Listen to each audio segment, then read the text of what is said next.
Hello friends, welcome back to my channel. तो बढ़ते हैं इस सीरीज के 22nd एपिसोड की तरफ। एपिसोड के स्टार्ट में हमें इन दोनों को वापस आते हुए दिखाया जाता है, जहां नैन्सिंग उससे पूछने लगी तुम इतने अपसेट क्यों लग रहे हो। अगर इसकी वजह मेरी मॉम है तो फिक्र नहीं करो, वो तुम्हें मुझसे मिलने से नहीं रोकेंगी। लेकिन जुआन बोला कि मैं जियाओजुन के बारे में सोच रहा हूँ कि तुम उसे किस हद तक पसंद करती थी, क्योंकि उसे गुजरे हुए कितने साल हो गए लेकिन तुम आज भी मूव ऑन नहीं कर पाई। इस पर नैन्सिंग को तो वो जेलस लगा, और हाँ, थोड़ा बहुत जेलस तो वो जरूर था। कहने लगी मैं उसे पसंद करती थी लेकिन तुमसे ज्यादा नहीं। तुम्हें याद है मैंने तुम्हें बताया था कि हम दोनों बचपन में बहुत ज्यादा क्लोज थे, एक साथ ही पले बड़े। लेकिन वो सब कुछ सिर्फ बचपन में ही था। जब हम दोनों बड़े हुए तो अचानक से उसने मुझसे बात करना छोड़ दिया, मुझे नोटिस करना छोड़ दिया, मुझसे चीजें छुपाने लगा। उसके माइंड में क्या चल रहा है मुझे कभी भी नहीं बताता था। मैं जब भी उसके पास जाती वो मुझे डांट कर भगा देता। पहले तो हम स्कूल भी एक साथ जाया करते थे, लेकिन फिर उसने मेरे साथ जाने से भी मना कर दिया। यहाँ तक कि मुझे स्कूल में भी खुद से दूर रहने के लिए कह दिया। मुझे लगा कि शायद मुझे उससे अपनी फीलिंग्स बता देनी चाहिए, तभी जाकर वो मुझसे बात करना स्टार्ट कर दे। और जब मैं उसके पास अपनी फीलिंग्स बताने के लिए गई तो उसने मुझे फिर से डांट दिया कि तुम हर वक्त मेरा पीछा क्यों करती रहती हो। मुझे घर अकेला जाने के लिए कह दिया, और ऐसे में कभी भी उसे अपनी फीलिंग्स के बारे में नहीं बता सकी। लेकिन आंटी मेरी फीलिंग्स के बारे में बहुत अच्छे से जानती थी, और उन्होंने कई बार मुझे जियाओजुन के पास लाने की अपॉर्चुनिटीज भी बनाई। जब डैड की लेबोरेटरी में नाइट शिफ्ट होती तो मुझे उनके साथ जाना पड़ता, वही रात गुजारनी पड़ती थी। उन्होंने कई बार मेरे डैड को इंसिस्ट किया कि मैं उनके घर रह लूं, लेकिन डैड मेरी वजह से किसी और को परेशान नहीं करना चाहते थे। पर आंटी ने कहा तो ठीक है, मैं तुम लोगों के लिए जियाओजुन के हाथों डिनर भिजवा दूंगी। और वही वो दिन था जिस दिन लेबोरेटरी में आग लगी। जियाओजुन नैन्सिंग को देखते ही उसे काफी मुश्किल से उठाते हुए बाहर ले आया, लेकिन उसका डैड अभी भी अंदर था। फिर उसे परेशान होने से मना करते हुए कहने लगा यही बैठकर मेरा इंतजार करो, मैं अंकल को ले आऊंगा। आफ्टर दैट वो अंदर जाता है नैन्सिंग के डैड को ढूंढने के लिए, लेकिन आग काफी ज्यादा थी। फिर जैसे ही अंकल को देखा उसे अपने बैग पर उठाते हुए लाने लगा, और काफी हद तक तो उसे बाहर लाने में कामयाब भी हो गया था। लेकिन लास्ट मोमेंट पर एक बड़ा सा फायर एक्सप्लोड होता है, और इसी में दोनों की जान चली गई। नैन्सिंग रोते हुए चिल्लाते हुए इन दोनों को आवाजें लगाने लगी। उन दोनों में से तो किसी की जान नहीं बची, लेकिन नैन्सिंग को पैनिक डिसऑर्डर जरूर हो गया। जुआन को बताती है कि वो बहुत अच्छा था, बहुत स्मार्ट और बहुत टैलेंटेड, मेरी तरह नहीं जो कि कोई भी काम ढंग से नहीं कर सकती। अगर आज वो जिंदा होता तो यकीनन मेरे बॉस से भी ज्यादा अच्छा राइटर होता। मुझे दुख होता है कि उसकी जान मेरी वजह से गई, एक ऐसे इंसान की वजह से जिसे उसने कभी भी पसंद नहीं किया। इस पर जुआन उसे संभालते हुए कहने लगा कि उसने कभी भी तुम्हें डिसलाइक नहीं किया, उसने हमेशा तुम्हें पसंद किया। मैं जब से हैवान पैलेस से वापस आया हूँ वो कई बार मेरे ख्वाब में आ चुका है, इसी से ही मुझे पता चला कि वो तुम्हें पसंद करता था। जबकि नैन्सिंग को लगा कि जुआन उसके बारे में परेशान हो रहा है, इसलिए ऐसी बात की, क्योंकि उसने तो जियाओजुन को कभी रियल में देखा भी नहीं। उससे अपने बारे में परेशान होने से मना करते हुए साथ घर ले जाने लगी। नेक्स्ट सीन में जुआन अकेला बैठा हुआ नैन्सिंग के बारे में सोच रहा था, जब उसने बताया था कि डॉक्टर्स मेरे डिसऑर्डर को ठीक नहीं कर पा रहे, बिकॉज डॉक्टर्स का कहना है मेरा डिसऑर्डर वही लोग ठीक कर सकते हैं जिसकी वजह से ये हुआ था, और जब वो दोनों रहे ही नहीं तो फिर मेरा डिसऑर्डर कैसे ठीक हो। साथ ही उसे फेरी ज़ेन की मिशन कंप्लीट करने वाली बात याद आई। अब फाइनली उसे पता चल गया कि उसका मिशन नैन्सिंग के पैनिक डिसऑर्डर को हील करना है। एक बार फिर से जुकिन को इमेजिन करने के लिए कह दिया कि अगर नोवेल का मेन लीड अपनी गर्लफ्रेंड के दिल का डर खत्म करना चाहता है, पर इसके साथ ही वो हमेशा के लिए डिसअपियर हो जाएगा। अगर तुम इसकी जगह होते तो क्या करते। इससे पहले कि जुकिन कुछ कह पाता जुआन को अपना जवाब मिल गया। उसके रूम में जाने के बाद यहाँ जुकिन भी कहने लगा यकीनन मैं भी अपनी जान की फिक्र ना करता। नेक्स्ट सीन में यकीन को जुकिन का लिखा हुआ नोवेल पढ़ते हुए दिखाया गया, जो कि उसने अपनी रियल लाइफ पर लिखा था। फाइनली वो भी ये बात जान गई कि नोवेल का कैरेक्टर सुयू, जो कि जुकिन के बहुत ज्यादा करीब थी, वो किसी और को नहीं बल्कि येकिन को ही कहा करता था। फिर जुकिन के साथ वाली मेमोरीज को याद करते हुए सोचने लगी कि उसने कभी भी मुझे किसी चीज के लिए फोर्स नहीं किया, हमेशा फ्रीडम दी, वही करने को कहा जो मुझे करना पसंद था।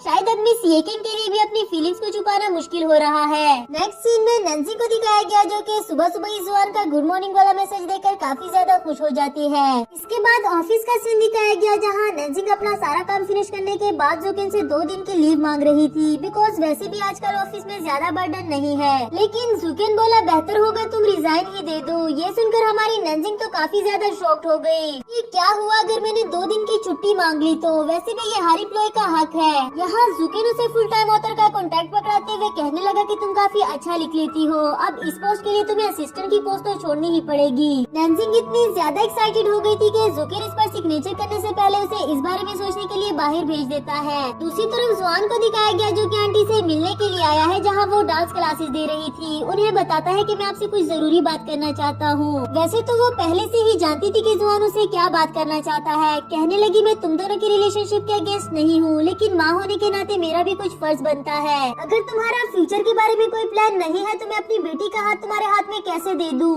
इस पर जुआन ने भी स्ट्रेट फॉरवर्ड कह दिया कि मैं इस दुनिया का नहीं हूँ, बल्कि नैन्जिंग के लिखे हुए नॉवल का एक फिक्शनल कैरेक्टर हूँ जुआन। उन्हें भी याद आ गया जब नैन्जिंग जुआन के बारे में लिख रही थी, लेकिन फिर भी कहने लगी तुम दोनों को मैं 3 साल की बच्ची लगती हूँ, तो तुम लोग जो अजीबो गरीब कहानी मुझे सुनाओगे और मैं मान जाऊंगी। आफ्टर दैट जुआन उन्हें अपनी सुपर पावर का यूज करते हुए हाई जंप्स करके दिखाने लगा, जो कि कोई आम इंसान तो नहीं कर सकता।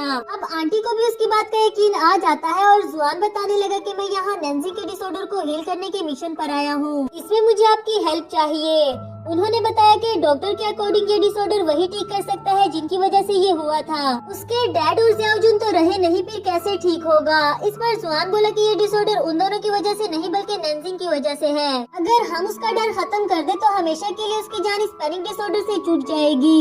सीन शिफ्ट होकर नैन्जिंग पर आता है, जिसकी रिजाइनेशन एक्सेप्ट हो गई। वो अब असिस्टेंट नहीं रही बल्कि एक ऑथर बन गई। पर जब तक एक नई असिस्टेंट नहीं मिल जाती, जुकेन ने उसे असिस्टेंट का काम भी संभालने के लिए कहा। इसके बाद ऑफिस से ऑफ होने पर जुआन उसे पहले से ही लेने के लिए खड़ा हुआ था और नैन्जिंग उसे देखते ही फौरन से जाकर हक कर देती है। कहने लगी मैंने बताया तो था कि मुझे मिस येकेंग के साथ डिनर करने के लिए जाना है, तो फिर लेने के लिए क्यों आए। जुआन बोला इसीलिए तो आया था, मेरी गर्लफ्रेंड फुल टाइम ऑथर बन गई है और मैं चाहता था कि वो ये वाली खुशखबरी सबसे पहले मुझे सुनाए। चलो अच्छा हुआ तुम्हें तुम्हारी लाइक पोस्ट मिल गई, वैसे भी तुम किसी और की असिस्टेंट नहीं हो सकती सिवाय मेरे।